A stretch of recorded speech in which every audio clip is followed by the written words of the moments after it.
I'm reading the story about the Israelites leaving Egypt, right? And how, they were constantly complaining. And in Numbers 11, it says the people began to complain about their hardship, and the Lord heard everything, and the Lord's anger blazed against them. But then when I went to verse 4 says, then the foreign rabble who were traveling with the Israelites began to crave the good things of Egypt, and the people of Israel also began to complain. Oh, for some meat, they exclaimed. And, it goes on to say, we remember the fish and the melons and all of that. But when I read that part, the foreign rabble, and I was like, who is that? And so I looked up the definition, and it stated that the rabble are, a disorderly group of people. And they were not Israelites, but they, when the Israelites were leaving, they came with them. And so it says that the foreign rabble who were traveling with the Israelites began to crave the good things.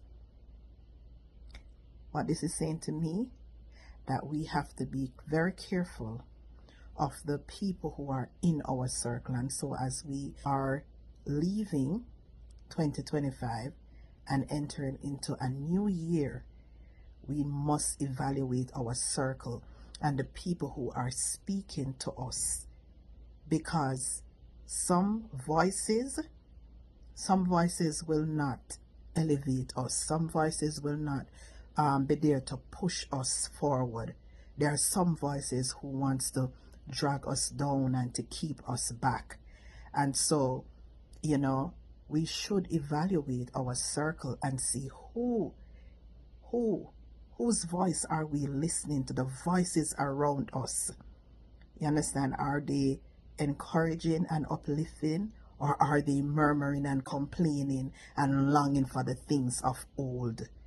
Right? And so, as I read that, it just, caused me to think, and to just begin to evaluate the voices that are speaking, and so I pray that you too will, as you come to the end of this year and you're going to cross over into a new year, be very mindful of the voices that you're listening to. If they are complaining and they are stuck in the complaining and the what never happened and what should have happened, and it's better to go back this way and all of that, begin to take note of that. All right, bless you.